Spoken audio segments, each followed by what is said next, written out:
அனைவருக்கும் வணக்கம். இந்த பதிவில் என்ன பார்க்க போகிறோம்னா, முருகனின் அறுபடை வீடுகளில் 4ஆம் படை வீடாக திகழ்வது கும்பகோணம் அருகில் அமைந்துள்ள திருவேரகம் என்று போற்றப்படும் சாமிமலையாகும்.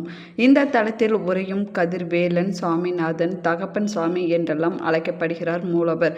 அது மட்டும் இல்லாமல் இந்த திருத்தலமும் சாமிமலை என்று அழைக்கப்படுகிறது என்றும் சொல்லலாம். இந்த திருத்தலத்தில் எழுந்தருளி இருக்கக்கூடிய மூலவர் சாமிநாதர் சுப்பையா ஆவார். தாயார் வள்ளி தெய்வானை ஆவார்கள். இந்த ஆலயத்தின் தலைவிருட்சமாக நெல்லி மரம் இருக்கிறது என்று சொல்லலாம். அது மட்டும் இல்லாமல் தீர்த்தமாக வஜ்ர தீர்த்தம், குமாரதாரை தீர்த்தம், சரவண தீர்த்தம், நேத்திரகுளம், பிரம்ம தீர்த்தம் என்றெல்லாம் இருக்கின்றன என்றும் சொல்லப்படுகிறது. இந்த ஆலயத்திற்கு புராண பெயர் திருவேரகம் ஆகும். தஞ்சாவூரிலிருந்து 32 கிலோமீட்டர் தொலைவிலும் கும்பகோணத்திலிருந்து 8 கிலோமீட்டர் தொலைவிலும் இந்த கோவில் அமைந்திருக்கிறது என்று சொல்லலாம். ஆலயத்தின் மகா மண்டபத்தின் மயிலுக்கு பதிலாக முருகனுக்கு இந்திரனால் வழங்கப்பட்ட ஐராவதம் என்ற ஆணை நிற்கிறது என்று சொல்லலாம். போல படைப்பு தொழிலால் ஆணவம் கொண்ட பிரம்மர் கைலாயத்திற்கு வந்தபோது முருகனை சிறுவன் தானே என்று அலட்சியம் செய்தார். அவருக்கு பாடம் புகட்ட எண்ணிய முருகப்பெருமான் பிரம்மனிடம் ஓம் என்ற பிரணவ மந்திரத்தின் பொருள் தெரியுமா என்று கேட்டார். அதற்கு பிரம்மதேவர் பதில் சொல்ல முடியாமல் என்றும் சொல்லலாம். அது மட்டும் இல்லாமல் அவரை தலையில் குட்டி சிறையில் அடைத்து வைத்தார் முருகப்பெருமான். ஈசனே நேரில் வந்து கேட்டுக்கொண்டதால் பிரம்மனே முருகன் விடுதலை செய்ததாகவும் சொல்லப்படுகிறது. பிறகு சிவபெருமான் பிரணவத்தின் பொருள் உனக்கு தெரியுமா என்று முருகப்பெருமானை பார்த்து கேட்டார். அதற்கு முருகப்பெருமான் எனக்கு தெரியும் என்று கூறினார். குருவாக இருந்து சிவபெருமானுக்கு மந்திர பொருளை உபதேசம் செய்தார் முருகப்பெருமான் என்றும் சொல்லலாம். அது மட்டுமில்லாமல் சிவபெருமான் இந்த தலத்தில் சிஷ்யனாக அமர்ந்து முருகனிடம் பிரணவ உபதேசம் கேட்டார் என்றும் சொல்லலாம். அதே போல சாமியாகிய சிவபெருமானுக்கே முருகன் குருநாதரானார் என்றும் சொல்லலாம். அதனால்தான் பெருமான் சாமிநாதன் என்றும் அழைக்கப்படுகிறார். அது மட்டும் இல்லாமல் பரமகுரு என்றும் தகப்பன் சாமி என்றும் போற்றப்படுகிறார் என்றும் சொல்லலாம். அதே போல இந்த திருத்தலமும் சாமிமலை என்று அழைக்கப்படுகிறது.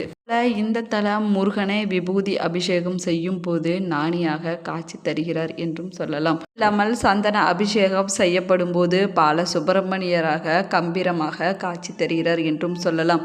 அதே போல கருவறையில் சுவாமிநாதர் நின்றிருக்கும் பீடம் சிவலிங்க ஆவுடையாகவும் அதன் மேல் எழுந்தருளி இருக்கும் சாமிநாதன் பானலிங்கமாகவும் காட்சி தருகிறார்கள் என்றும் சொல்லலாம். அது மட்டும் இல்லாமல் சிவனும் முருகன் ஒன்றே என்பது போல் இந்த அமைப்பு உள்ளதாகும். இல்லாமல் இந்த தலத்தில் மூலவருக்கு எதிரில் மயிலுக்கு பதிலாக ஆணை வாகனம் அமைந்திருக்கிறது. இது இந்திரன் காணிக்கையாக வழங்கிய ஐராவதம் என்றும் சொல்லப்படுகிறது. அது மட்டும் இல்லாமல் இந்த தலத்தில் நெல்லி மரம் சாமியின் தலை விருட்சகமாகவும் இருக்கிறது. இந்த நெல்லி மரத்தை வடமொழியில் தாத்ரி என்றும் அழைக்கப்படுகிறது. அதனால் சுவாமிமலையை தாத்தகிரி என்றும் குறிப்பிடுகிறார் என்றும் சொல்லலாம். அது மட்டும் இல்லாமல் சிவகிரி, குருவேற்பு, குருமலை, சுவாமி சைலம் போன்ற பெயர்களும் இந்த மலைக்கு வழங்கப்படுகின்றன என்றும் சொல்லலாம். பல வடமொழியில் சாமிநாதனை ஞானஸ்கந்தன் என்றும் போற்றுகின்றனர். இந்த தலத்தில் இருக்கக்கூடிய மூலவர் சாமிநாதர் 6 அடி உயரத்தில் கையில் தண்டம், தலையில் குச்சி, குமிடி, மார்பில் பூணல் ஆகியவற்றுடன் காட்சி அளிக்கிறார் என்றும் சொல்லலாம். அது மட்டும் இல்லாமல் முருகன் வலது கரத்தில் தண்டாயுதத்துடனும் இடது கையை தொடை மீது வைத்தபடி யோக நிலையிலுள்ள குருவாக நின்ற கோலத்தில் பக்தர்களுக்கு அருள் பாலிக்கிறார் என்றும் சொல்லலாம். அது மட்டும் இல்லாமல் இச்சா சக்தி, கிரியா சக்தி, ஞான சக்தி என்ற 3 சக்திகளும் ஒருங்கே அமையப்பெற்ற வஜ்ர வேலுடன் காணப்படுகிறார் முருகப்பெருமான். போல கிழக்கு நோக்கி நின்று திருவருள் பாலிக்கும் சாமிநாதனுக்கு தங்க கவசம், வைரவேல், தங்க சகஸ்ரநாம மாலை, ரத்தின கிரீடம் போன்ற பல்வேறு அணிகலன்கள் அணிவிக்கப்படுகிறது என்றும் சொல்லலாம். சுவாமிமலை இயற்கையான மலை என்று ஏராளமான கற்களை கொண்டு கட்டப்பட்ட ஒரு மாடக்கோவில் தான் சுவாமிமலை என்றும் சொல்லப்படுகிறது. அது மட்டும் இல்லாமல் இங்கு 3வது பிரகாரம் மலை அடிவாரத்தில் காணப்படுகிறது. 2வது பிரகாரம் கட்டும் மலையில் நடுபாகத்திலும் காணப்படுகின்றன. அதே போல முதல் பிரகாரம் கட்டும் மலையின் உச்சியில் சாமிநாத பெருமானை சுற்றியும் அமைந்திருக்கின்றன என்றும் சொல்லலாம்.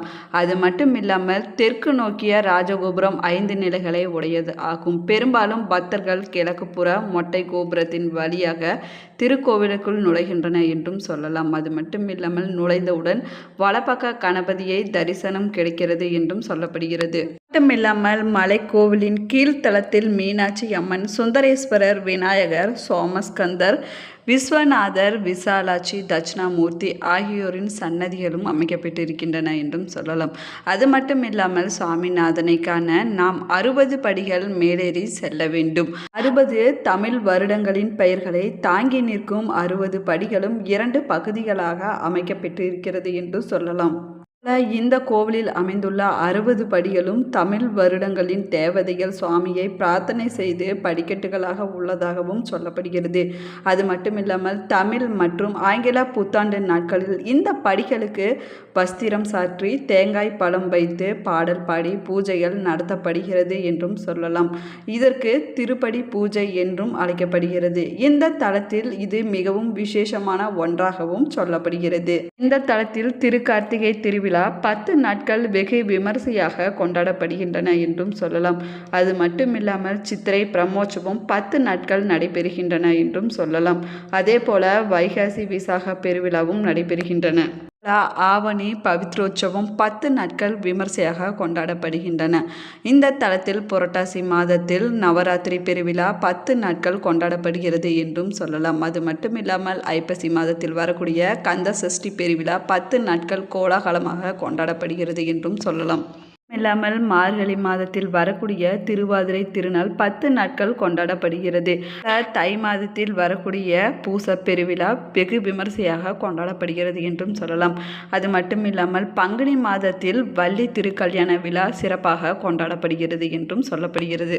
இவற்றுள் சித்திரை, கார்த்திகை, தை மாதத்தில் நடைபெறும் விழாக்கள் கொடியேற்றத்துடன் நடைபெறும் பெருவிழாக்கள் என்றும் சொல்லலாம். இவை தவிர கிருத்திகை மாத பிறப்பு, அமாவாசை, பௌர்ணமி, சஷ்டி, கார்த்திகை, விசாகம் அன்று தமிழ் ஆங்கில புத்தாண்டு, தீபாவளி, பொங்கல் உள்ளிட்ட விசேஷ தினங்களிலும் வாரத்தின் செவ்வாய்க்கிழமை நாளிலும் சிறப்பு பூஜைகள் நடைபெறுகின்றன இந்த ஆலயத்தில் என்று சொல்லலாம். தலத்தில் திருமணம் ஆகாதவர்களுக்கு திருமண தடை நீங்கி திருமண வரம் கிடைக்கவும், குழந்தை இல்லாதவர்களுக்கு குழந்தை வரம் கிடைக்கவும், குடும்பத்தில் ஐஸ்வர்யம் நிலைத்திருக்கவும், தீர்க்க ஆயுள் கிடைக்கவும், அது மட்டும் இல்லாமல் கல்வி கேள்விகளில் சிறந்து விளங்கவும், அதே போல உயர் படிப்புகளில் சிறந்து விளங்கவும் மற்றும் வேலைகளில் சிறந்து விளங்கவும் வேண்டிக் கொள்கிறார்கள் என்றும் சொல்லலாம்.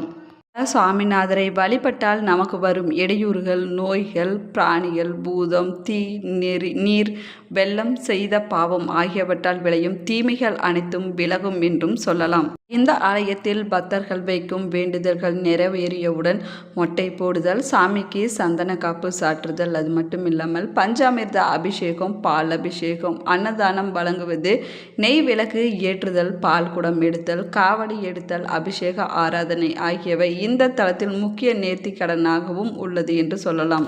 சத்துரு தொல்லை இருக்கக்கூடியவர்கள் திரு சதை அர்ச்சனை செய்கிறார்கள் என்றும் சொல்லலாம். அது மட்டும் இல்லாமல் கோவிலுக்கு வரும் பக்தர்களுக்கு அன்னதானம் செய்வதும் நேர்த்தி கடனாக இருக்கிறது என்றும் சொல்லப்படுகிறது. இந்த ஆலயம் நடைத்திருக்கும் நேரமானது காலை 5 மணி முதல் 11 மணி வரையிலும், மாலை 4 மணி முதல் 8 மணி வரையிலும் நடை திறந்திருக்கும் என்றும் சொல்லலாம். அதேபோல சித்திரை மாதத்தில் நடைபெறும் சபஸ்தான விழாவில் கும்பகோணம் ஆதி கும்பேஸ்வரர் மங்கள நாயக்குடன் அதி வினோதமான அலங்கரிக்கப்பட்ட பல்லாக்கில் திருக்கலையநல்லூர், தாராசுரம், திருவலஞ்சுழி, சாமிமலை, கொட்டையூர், மேலக்காவேரி ஆகிய தலங்களுக்கு எழுந்தருளி காட்சி கொடுத்த பிறகு சாமிமலைக்கு திரும்புவார் என்றும் சொல்லப்படுகிறது. முருகப்பெருமானுக்குரிய நட்சத்திரம் கிருத்திகை நட்சத்திரம் ஆகும். முருகனை வணங்கினால் அனைத்து வகையான தோஷங்களும் நீங்கும், வேண்டியவை யாவும் அருளும் குணம் கொண்டவர் குமரனாவார். வேலூர் என்றால் முருகப்பெருமான் பிறந்த ஊர் என பொருள் கொள்ளப்படுகிறது. மேலும் வேல மரங்கள் அதிகமாக சூழப்பட்ட நிலம் என்பதால் இவ்வூர் வேலூர் என்றும் அழைக்கப்படுகிறது. முருகப்பெருமானுக்கு உகந்த பிரசாதம் தேன் மற்றும் தினைமாவு என்றும் சொல்லப்படுகிறது. அதே போல முருகனை வணங்கும் போது மனதால் அவரை நினைத்து தினமும் தவம் இருந்தால் நினைத்தது எல்லாம் நடக்கும் என்றும் சொல்லலாம். போல தைப்பூசம், பங்குனி உத்திரம், கார்த்திகை, தை மாதங்கள் மட்டுமில்லாமல் ஐப்பசி மாதத்தில் வரும் மகா கந்த சஷ்டியின் போது பலரும் மாலை அணிந்து விரதம் இருந்து முருகப்பெருமானை வழிபடுகிறார்கள் என்றும் சொல்லலாம். முருகப்பெருமானுக்கு உகந்த நாட்களாக சொல்லப்படுகிறது ஏற்படுவது செவ்வாய், வியாழன் மற்றும் ஞாயிற்றுக்கிழமைகள் என்றும் சொல்லலாம். அன்றைய நாளில் விரதத்தை தொடங்குவது சிறப்பான பலன்களை கொடுக்கும் என்றும் கூறலாம். வீடியோ உங்களுக்கு பிடிச்சிருந்தால் லைக் பண்ணுங்கள், ஷேர் பண்ணுங்கள், கமெண்ட் பண்ணுங்கள். இன்னும் சேனலை சப்ஸ்கிரைப் பண்ணாமல் இருந்தீங்கன்னா சப்ஸ்கிரைப் பண்ணிக்கோங்க. கூடவே இருக்கிற பெல் ஐக்கானையும் கிளிக் பண்ணிக்கோங்க. Thank you friends.